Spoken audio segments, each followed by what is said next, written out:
Hello everybody, my name is Anton and welcome back to Let's Play Victoria 2 as the Ottoman Empire. So we finished our war with Egypt. Ethiopia is getting pretty big. You know, which is great. Ethiopia deserves, you know, strength. Like, I was talking about how I wanted to make my allies stronger in the last video. And it's like, this is not only getting my allies stronger, this is actually getting me stronger. Because now Ethiopian goods here, you know, they probably don't have anything good, right? Yeah, dig deep and greedy. But you know, you got this tropical wood, you got some fruit, some cattle. Those were all under Egypt's control. Now they're under my control, you know, indirectly. So really, this is only benefiting us. Like, I was thinking, do I even want to... I could sphere Egypt at this point. Because right now, like I said, Egypt's meaningless. Like, it doesn't matter in the world stage. No one's going to try to, like, it's all neutral with everybody. Like, nobody cares anymore, Egypt. Nobody cares. I can't do anything with Egypt. I can't try to sphere them or anything because we have a truce. I'm gonna try to get, like, Crete. That'd be neat, I guess. I don't really know. Yeah, just work harder. I want lower militancy. But, you know, the Ottoman Empire, it's getting strong. We're still only in 7th place. Like, how far are we into getting to, like... We're still 40 points ahead of Spain. And we're just 9th place. I don't know how to rank this. Belgium. Belgium's like 50 points behind us, which isn't a lot. Like, it's not. Mostly because our military sucks. We're 13th military. We have a lot of prestige, but prestige is easy to get. Like, that's never been an issue. I'm always number 1 in prestige, no matter what I do. Oh, how does the American war go? I went pretty well. Are they fighting again already?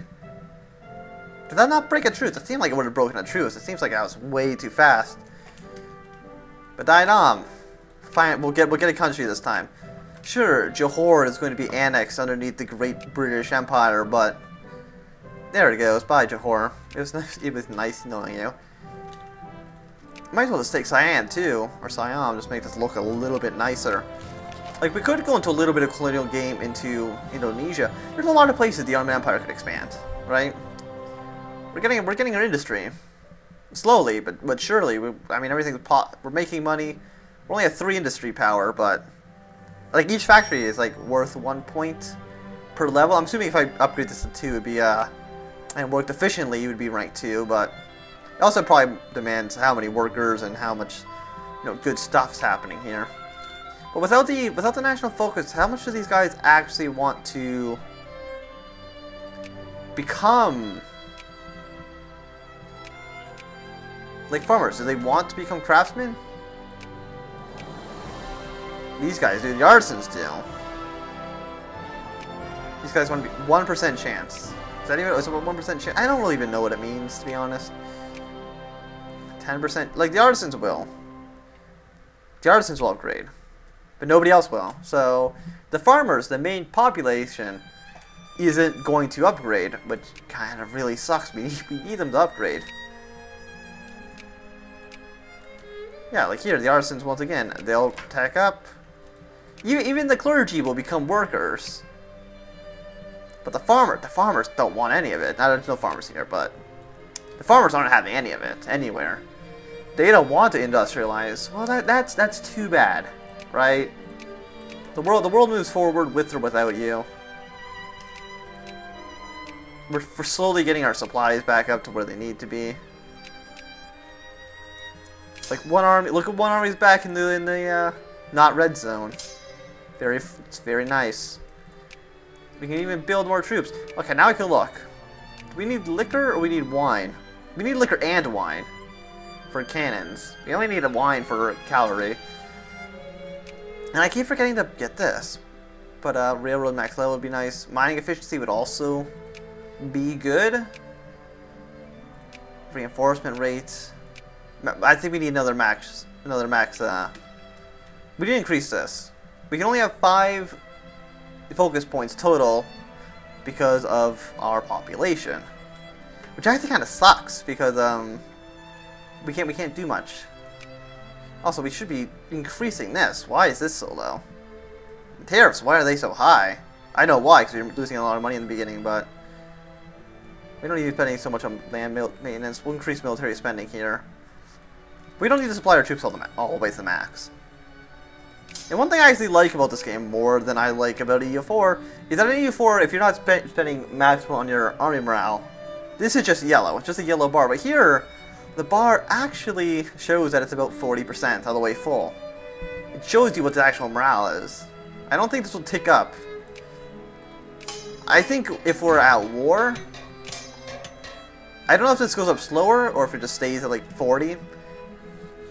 Because that has something to do with how much we're actually supplying our troops. We're just supplying them a lot less now. We're giving them less guns and stuff. We're slowly getting our armies back up.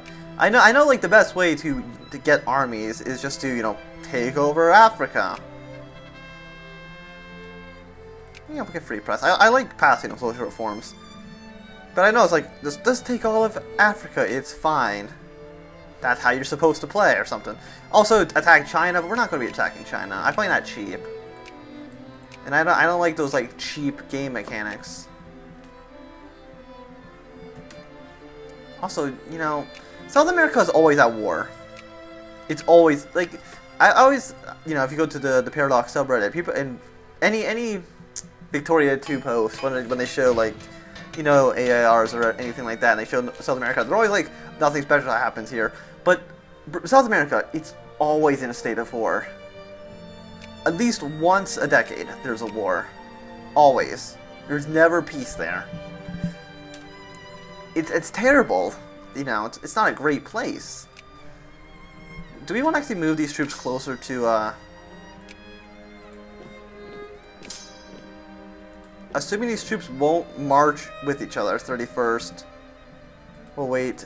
You know, we'll just wait until they leave. But it's like, oh, that's actually when they'll. Oh, that's when they'll actually arrive to their final destination. I actually didn't know that. Huh. I thought it was just the next province, but I think that's actually EU4. Wow, there's a lot of lovers being exposed around here. We'll send them to Egypt. It's more like the front lines, too. Really? Oh, wait. You said you wouldn't take supply limit issues here. The game's a liar, basically.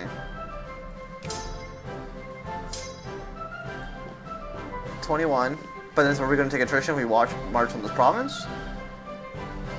We are, okay, well the game's just a liar then. The game's just flat out lying to me if we're going to take attrition. Which sucks, we just lost hundreds, well, about 100 men, 200 men. Those were some brave soldiers we lost. Okay, can we actually, the problem with these provinces over here. Hey look, these are actually getting back up to where they need to be. Awesome. You know, I mean that's kind of the point. That's what we were trying to do actively, but the problem with these places is that they're too multicultural. Right? Because they, like, when you build soldiers, they only pull out of one culture group. So if you know, yeah, whatever. If you go here, for example, you know, go somewhere that's like, is there nowhere that's 100% Turkish? There's Greeks everywhere. Get these Greeks out of my Turkey. I guess some of these are better examples. But here, basically, if we build troops out of, actually here, nah, it's still not a great example. But like here, if we build troops out of here, almost every single troop's going to be Turkish. Like all of them. There's probably not enough Greeks to make a brigade. So if we, you know, did the focus soldiers thing here, they would, you know, affect all of our troops. But here we could probably, is it just wanting us to build more median troops? They're building Turkish troops here. And what province is this? Trabzon.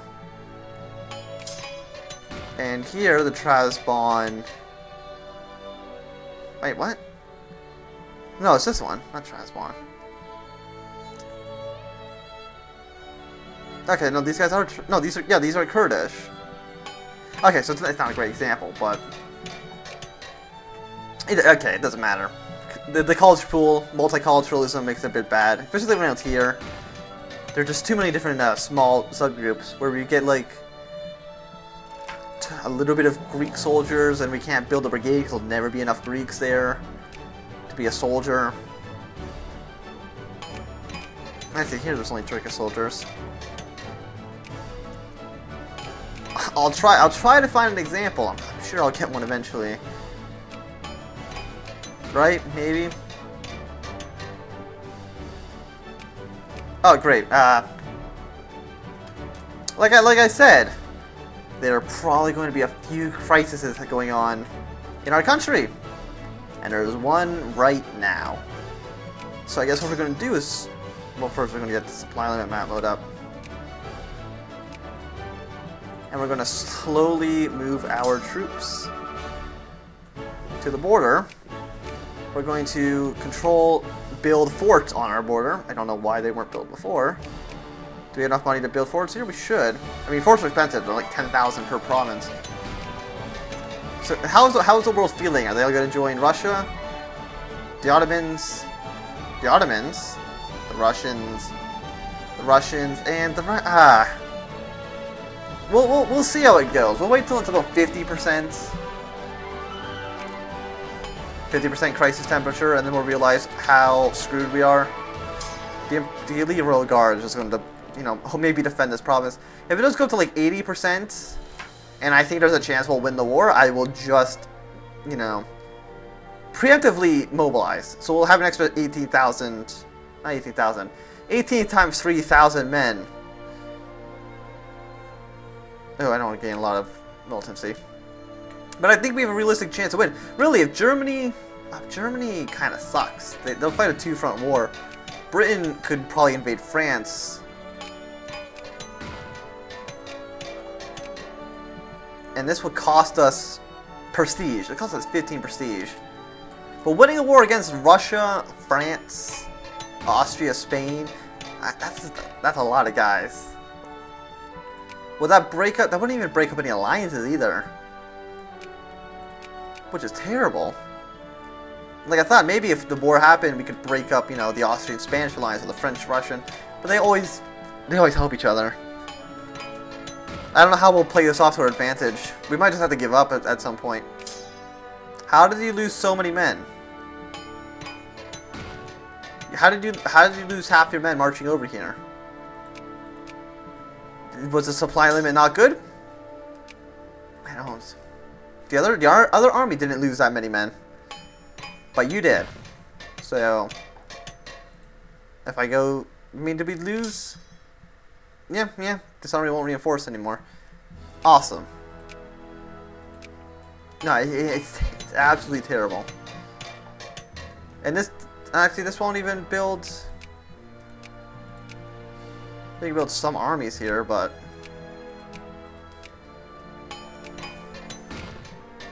not a lot. We could...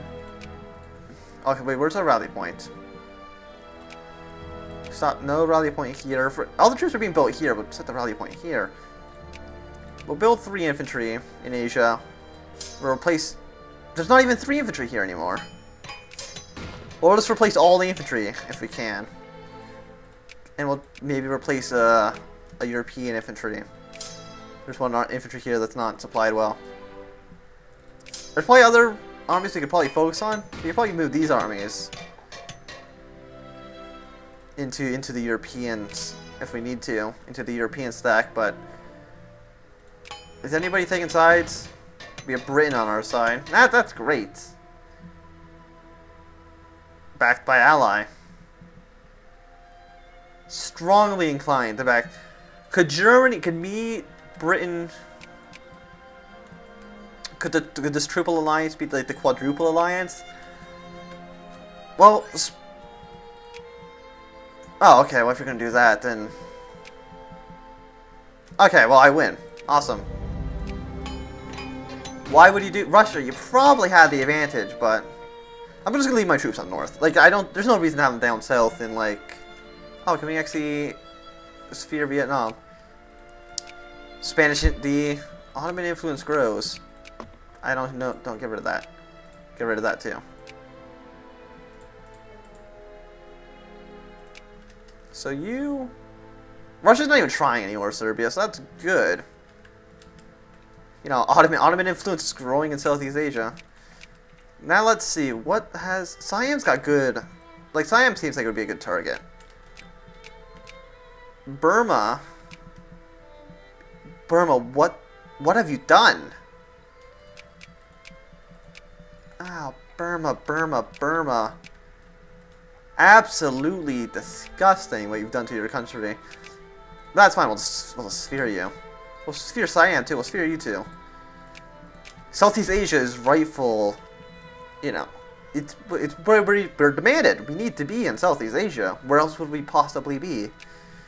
It's like the Monroe Doctrine, but, you know, with the Ottomans. I think the Monroe Doctrine's the right doctrine, and I'm not, you know, I'm not messing something up. I also, you know, can't speak English. Also, Burma's being completely done with the British, so Burma, it was nice. We're not going to do that. We could try Brunei. I know they get oil later in the game too, so I might actually just want to outright annex Brunei. But it's hard to tell. I don't think, like, Brunei, are you a single state? If you are a single state, they are a single state. Like Vietnam's not a single state. It's not worth it. I know later in the game, because right now it's just one state is the established protectorate, but I think later in the game it's like 3 states or less. So you couldn't, like, do anything with Korea, because I think Korea is like 4. Yeah, Korea's 4, so you can do them, but you could, like, get Vietnam, because it's only 3. So I might do that, but I don't even have any transport ships. Actually, I do have transport ships. I have 3 of them. They just really suck. So would Vietnam even ally me? They won't. Infamy, distance. They just won't ally me. So that's great. But it does mean we get some stuff out of them, so that's good, I guess. And I don't want to lose my great power status, because I'm going to lose a lot of influence in the world, and that would really suck. I mean, there's things I don't want to happen. Like, I don't want Italy to form, because Italy is just going to become a great power. It just always does, and that's just bad for me. I mean, I'd probably kick Spain out. I'm growing faster than Spain. I was like 30 points behind, but now I'm 50.